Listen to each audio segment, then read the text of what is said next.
In today's video, I'm going to be going over every single new deck we get from the Doom and Dimension set, every single deck that gets support, and also talk about some of the existing meta decks that we have in the metagame. I'll be ranking them on this tier list starting from Driving Forces, which are the decks that you always have to consider in your deck building when you're preparing to go to a big tournament. Solid tier 1, these are very strong decks, but not necessarily at the very top of the metagame. Tier 1 potential, these decks are pretty good, but could be lacking one or two things that sort of set them behind the rest of the tier 1 decks. Tier 2 decks, these decks are like okay for the most part. They can probably see some success at like a regional level, but I think to do well at a big event, the pilot either has to be very good or they have to do a very good day. And finally, rogue decks, I think that these decks are just not able to keep up with the other decks as consistently. So the way I'm going to structure this is I'm going to first talk about all the new decks from Doom and Dimensions as well as the decks that get support. So if that's something you're not interested in, you can feel free to skip ahead using the chapters on YouTube to the other meta decks, which I'll be talking about in the second half of the video. Let me know in the comment section below if you guys prefer this style of video. Like, do you want me to always talk about like every single new deck from a new set, or do you only care about like the decks that are like at the top of the metagame? Also, let me know if you want these in like separate tier lists or like just one big tier list with like every single deck possible. But yeah, without any further ado, let's hop straight into it with the first deck that's getting support, that being DDD. I think DDD is one of the craziest combo decks that we have. It has so many different lines.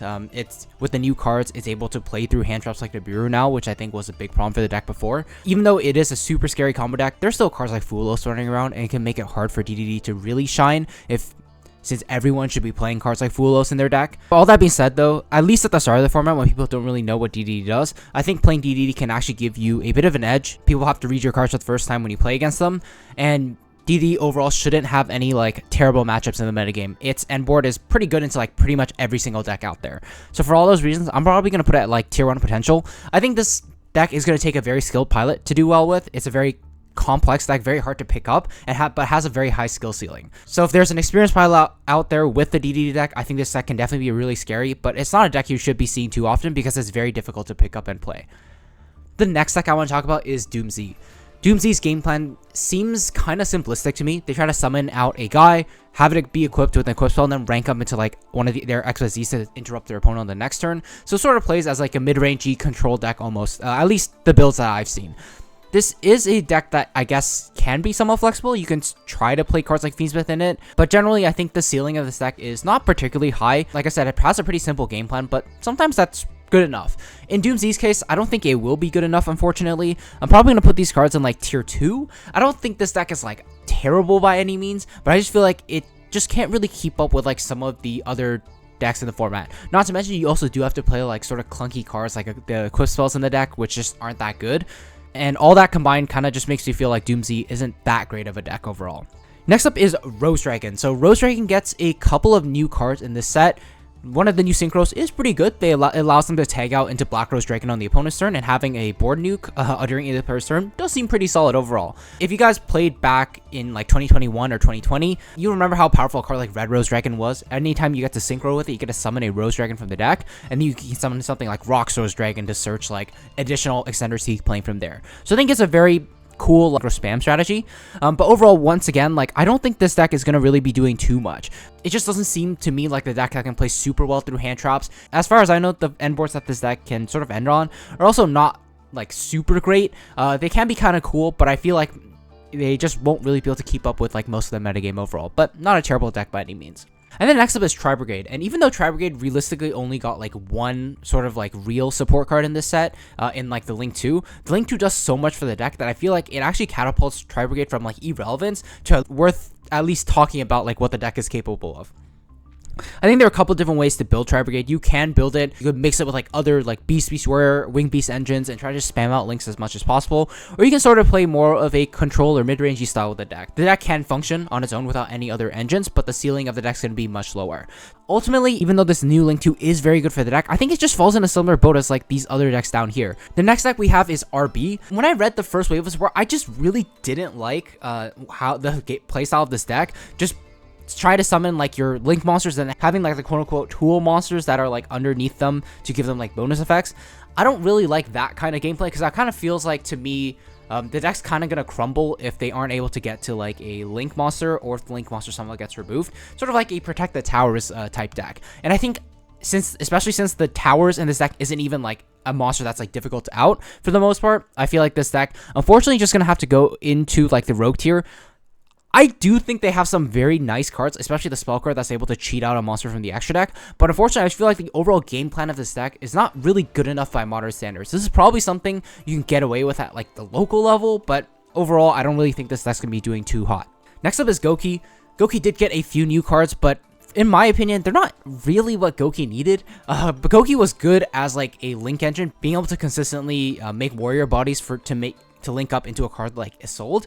And since Isolde is banned, I really don't think that Gouki's going to be doing too much. You can't really play it as like in like warrior combo or warrior slop anymore, because that's where I think like this deck would have a chance to shine. Like, it's very good at generating extra warrior bodies, but it doesn't really have any like good game plan on its own as just like a self-contained deck. Even with the new support, I don't feel like that support really takes Gouki in a direction where it can really shine. So for all those reasons, I think I'll probably put it in the rogue tier. The next deck is Solfachord. I think Solfachord is something that has a little bit more potential than some of these other decks. Being a pendulum strategy means there are some like different like variations of the deck that you can play that synergize well with like other pendulum cards. So in the end, I'm not really sure if Solfachord would be played as like a self-contained just Solfachord deck, or if you would play it as like an engine in like some other decks with like other pendulum cards. Probably put Solfachord maybe at like the very bottom of like tier 1 potential, top of tier 2. I think this is a deck that probably is slightly better than all the other ones below it. True Draco is interesting because we did just get Diagram to 3 off the most recent list, and Diagram was one of their most important consistency pieces. So now essentially, as far as I know, Draco should have pretty much everything aside from like a card like Card of Demise. They did get new support in this set as well, but reading the support, I don't really think it's like what True Draco needed per se. I think True Draco is probably a deck that still shines as like more of a control type strategy, and I'm not really sure the new support is really going to help it with that game plan. Even though a card like Masterpiece can be kind of annoying for some decks, I feel like in modern Yu-Gi-Oh, most competent decks will always have an out to Masterpiece, even if it's just by running it over at this point. So for those reasons, I think True Draco is going to go in the rogue tier. Next up is Psychics. Psychics do get a few new extra deck monsters in this set, and they did get quite a lot of support in the last Duelist Advanced set. Between today and like Duelist Advanced, there hasn't really been any Psychic showing at all. I think that even though Psychics do have kind of cool game plan, like they have a bunch of new like extenders now. They have one of the best like starters / extenders in the game in a card like Emergency Teleport. But I just feel like the deck overall doesn't really do enough. Like, you can maybe splash like some Psychic cards into a combo deck like Punk, and that could be okay.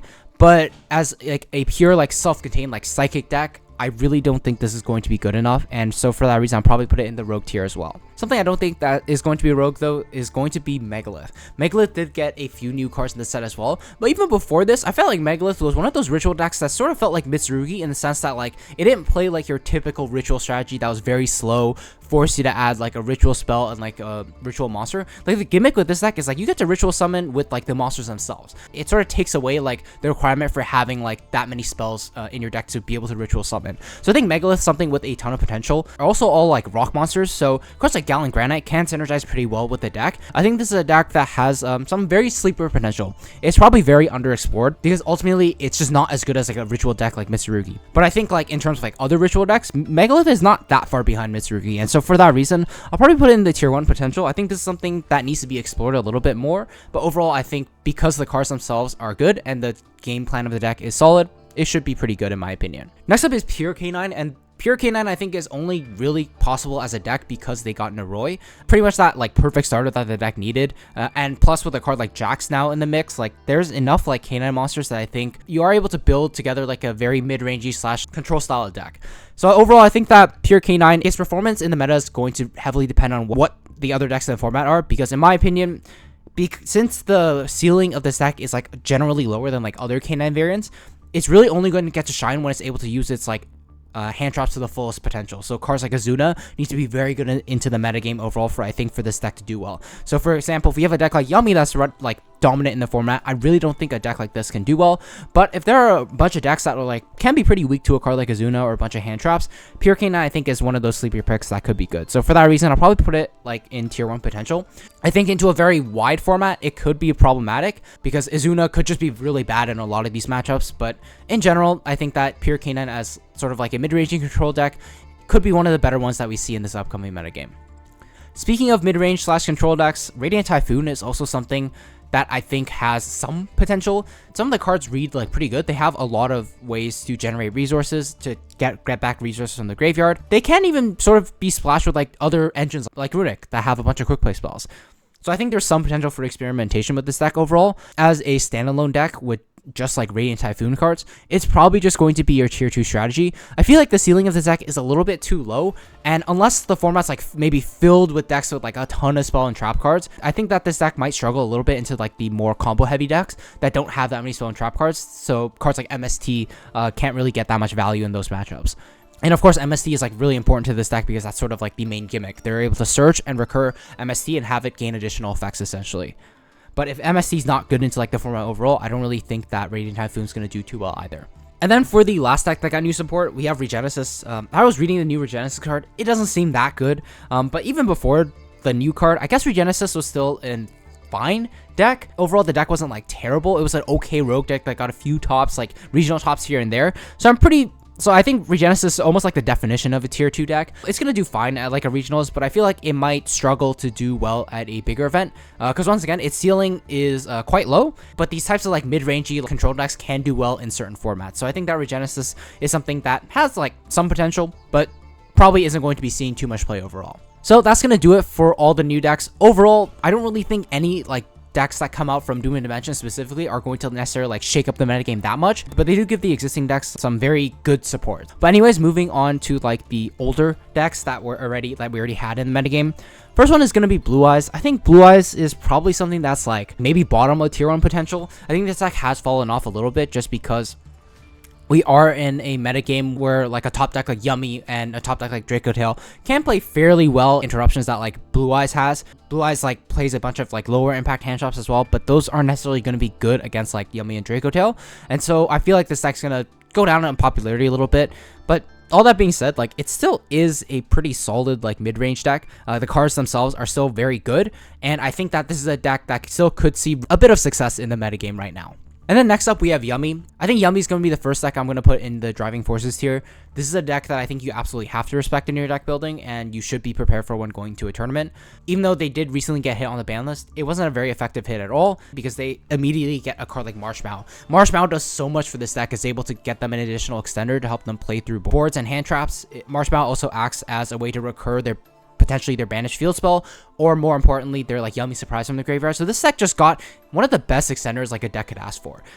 Not to mention, Yummy was already a deck that was like very good and like at the top of the metagame like during the last format. So I don't think that's going to necessarily change for the Doom and Dimensions format either. All that being said though, I don't think Yummy is broken by any means, and even though I think Yummy is probably going to be the most represented and probably going to be the best deck in my opinion, I don't think it's by a long shot. I think a lot of the other decks, especially the decks I'm going to put in solid tier 1, should be able to compete with the Yummy deck overall at a fairly consistent level. So even though Yummy is something you have to consider in your deck building, I don't think Yummy's going to like take over the format or anything. One of those reasons I don't think Yummy's going to take over is because I think Dracotail is also one of those like driving forces in the metagame. Dracotail of course didn't get hit at all on the last ban list, and having played the deck a few times myself, it does feel like the deck should have generally like very good and solid matchups into most of the other top decks and even like the random rogue decks as well, just because their engine alone can push through boards by themselves. Not to mention the Dracotail deck can also play a bunch of hand trap non-engine as well, and I think that should generally give it a very good matchup into most of the format overall. There shouldn't really be any matchups where Dracotail like struggles in, especially because a deck like Vanquish Soul is now gone. And not to mention, Dracotail also has a good matchup in the Yummy.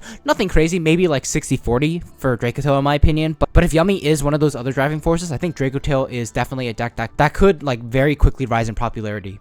And then talking about like the K9 decks, I think K9 Crystron still gonna be a deck that's like very solid tier 1. Yeah, losing to inclusion like hurts. It does make it so some lines are a little bit worse. It makes it so your Solfachord sends are a little bit less impactful because generally you won't be able to send like a spell to the graveyard for free, and that can make some lines or some hands a little bit awkward. But with the addition of Noroi into the deck now, I think the deck gains some much needed consistency back. So overall, even though they did lose inclusion, I still feel like the power of the deck is still there. It's a very competent combo deck. It's able to play through a lot of hand traps, able to set up a board that's almost unbreakable. Next up is K9 Vanquish Soul. In my best decks post banlist video, I did say this deck was probably not going to be very good, and I think I still stand by that. I feel like consistency is one of the most important things at like the top level. You want to make sure you're always able to play the game as often as possible, because that it allows you to actually like have the potential to outplay your opponent, to break their board, to play through their hand traps. Because no matter how good of a player you are, if you're playing a deck that just loses to itself a lot of times, I feel like you're just not going to have a good time. All that being said though, I guess Canine Vanquish is still a deck with like some tier 1 potential in my opinion.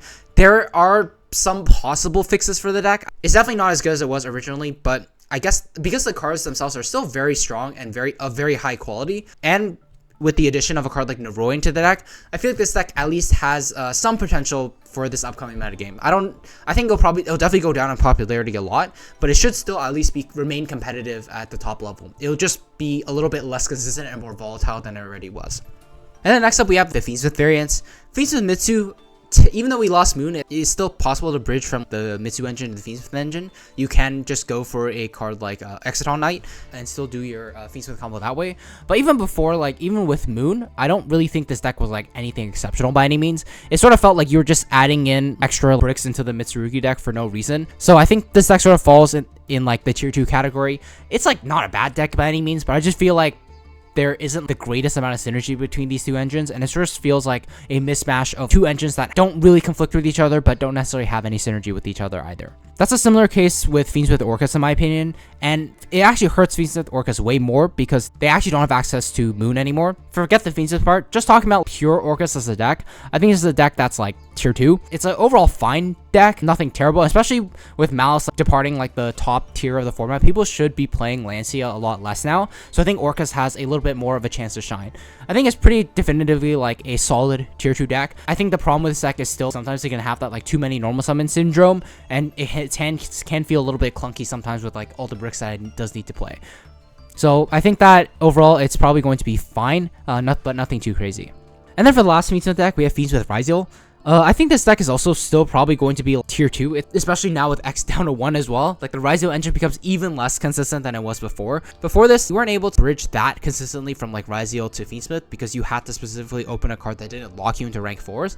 It's still a deck that works, I guess, and there are going to be hands where like, hey, everything works out, you're able to get to the feats and then you're able to do your Ryzeal stuff, but for the most part, I generally feel like this deck is not nearly consistent enough to always be able to play the game and compete at the highest level. Next up is Mermail. I think Mermail is a fine deck still. It obviously didn't lose anything on the ban list, and I think in the upcoming Doom Dimensions metagame, it's probably going to do okay overall. Mermail, of course, has its own problems, like if you don't see Nephthibis, it's kind of doomed, or if they are able to remove Nephthibis off the board, the deck just loses so much power. But Mermail is one of the best decks in the game right now that can play through boards with like just engine alone, similar to Dracotail in some sense. So I think if we're entering a format where like the end boards aren't nearly as crazy as they were before, a deck like Mermail could actually do pretty well overall.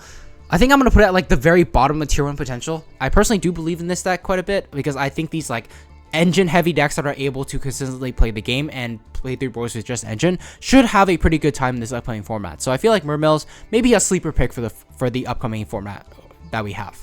Next up is Stun. They're very Daryl reliant, and out of super long tournament, unless you get very lucky, you're probably not going to be doing too well because this deck just cannot go second at all.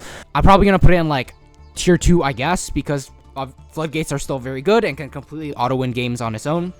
Cards like Fossil Dyna can be very devastating against like some of the top decks as well. So overall, I feel like Stun is probably just going to be like the definition of a tier 2 deck. Sure, if it's your day, you could do pretty well with it, but generally, I don't think this deck is going to be doing that much. Next up is Pure Mitsu. I think Pure Mitsu is also a very solid tier 1 deck. Even though Feral Imps is banned now, this deck just doesn't care about that.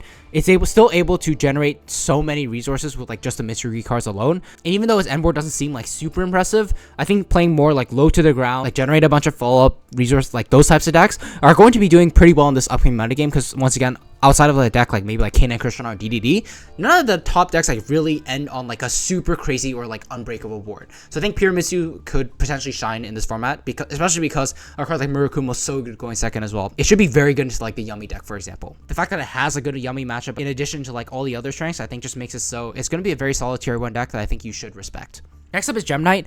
Gem Knight's interesting because I do think in this format, it's actually possible to go second. Most of the top decks are setting up like pretty solid boards with like good follow-up, but if Gem Knight's able to just like gas through like all of the interruptions on the board and just like end the game that turn, it doesn't matter how much follow-up your opponent has. I do feel like Gem Knight is a deck with like some potential. I'll probably put it at like the bottom of like tier 1 potential, top of tier 2, similar to where like Mermail would be. It's a deck that I think maybe is a little bit slept on, but I think like the format shift has been generally pretty positive for this deck. It at least has like fewer things to have to worry about when it's just like choosing a blind second.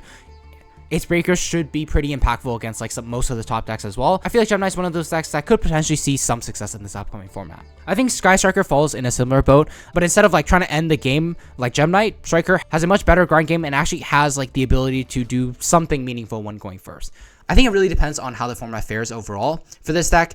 If that sort of playstyle is like playable into like the top decks and they're not setting up like crazy end boards, I do feel like Striker is a deck that could fare pretty well because it is able to go second with its engine and break boards too. So overall, I think Sky Striker should be a decently solid deck for this upcoming format. Next up is Maliss. I think that even though Maliss did lose Splash Mage and Doremaster 1, it's still going to be a pretty decent deck in my opinion. It definitely won't be nearly as crazy as it was before, but overall I do feel like Maliss is a deck with like at least some potential. Like no Splash Mage means the deck's going to be a little bit more vulnerable to hand traps like Nibiru now.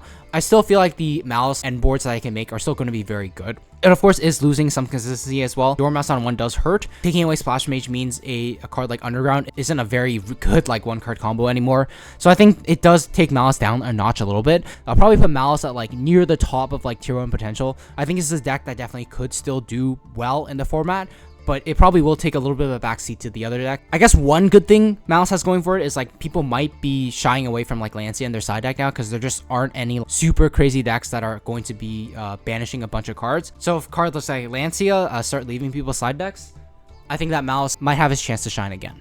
Next up is White Forest. I think that White Forest can be a pretty scary combo deck. It does suffer a little bit from consistency and does get hit by a card like Droll and Lockbird very hard. In this upcoming format, I feel like people might still be siding Droll and Lockbird. Like, while they're taking cards like Lancia out of their side deck, I think Droll and Lockbird is still going to be relevant enough to where a card like White Forest is held back by that. I'll probably put it, like, once again, near the bottom of tier 1 potential. I think this is a deck that's, like, not terrible by any means, but I do feel like you also kind of have to get a little bit lucky with this deck. You have to hope your opponent just isn't playing Droll and Lockbird or doesn't see it, because this deck is very weak to a card like that. If they don't run into Droll and Lockbird, yeah, this could be one of the scariest combo decks that we have in the game. So I think it really depends on whether or not people end up playing Droll. So I'll put it as having potential in tier 1. Next up is Lunalight. I think Lunalight could still be a very scary deck. If people stop respecting or thinking about this deck does get a little bit better, because if people stop playing outs to Lunalight Liger Dancer in their deck, this deck could have its chance to shine. Like I said with Maliss, especially if people are taking Lancia out of their deck as well, this also helps a deck like Lunalight too. I think the fact that it has such a polarizing win condition where like some decks just can't out it at all as soon as it hits the board makes me want to say like Lunalight is definitely a deck with a ton of tier 1 potential, near the very top of tier 1 potential with Maliss. And not to mention going second as well, Lunalight has some tools and cards like Heavy Polymerization to just have their win condition be live when going second as well. So I feel like this deck does have quite a bit going for it in this upcoming format, and it's definitely a deck that I think could be pretty scary.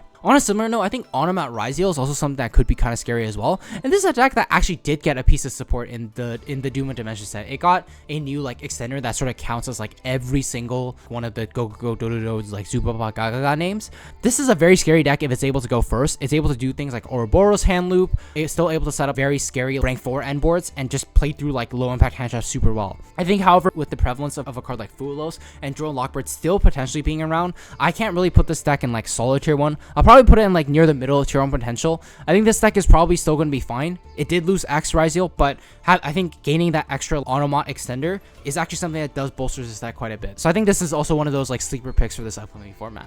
Unfortunately, I can't really say the same about Mitsurugi Ryzeal. Without a card like Feral Imps, like, you could technically still play both engines together. It'll kind of be like Fiendsmith Mitsurgi at that point. Cool, if you see one engine, great. They're playable as like a self-sufficient deck. And if you see both starters from both engines, then like cool, your deck feels insane.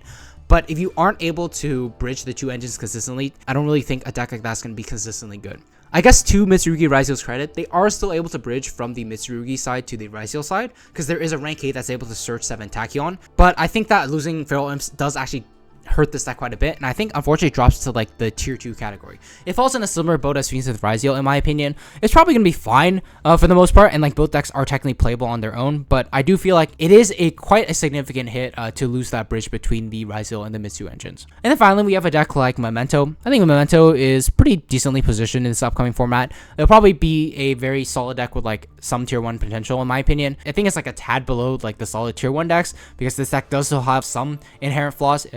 and plus it's like pretty difficult to play well at a super high level too. So in general, I don't think we'll be seeing too much Memento in this upcoming format, but Memento is definitely a deck that I think still could be pretty scary. That's gonna do it for this tier list. Let me know what you guys thought about in the comment section below. Do you agree or disagree with any of the picks that I have? I'd be happy to hear your opinion. You may also notice that like I didn't really put too many decks in like the top 2 tiers, and honestly that's because I feel like there just aren't that many decks that I feel like super great about right now aside from these 4. It feels like these 4 are going to be pretty solid. I would be pretty happy taking these to a tournament, and then everything below it I'm like, maybe it needs a bit more experimentation, or it needs the format to sort of shift a certain way before these decks can be good. But that's not to say any of these decks bad by any means. But yeah, that's gonna do it for this video. Hope you guys enjoyed it, and if you guys made it this far, I just want to ask you guys to take a quick second to check if you're subscribed to the channel. Only a very small percentage of my viewers are actually subscribed, and if you are getting something valuable or insightful from any of these videos, then I'd really appreciate it if you took a quick second to subscribe. It probably doesn't mean anything to you, but it means a lot to me and keeps me motivated to keep posting more videos like this. But yeah, with all that being said, I just want to thank you guys so much for watching, and I will see you guys in the next one. Take care.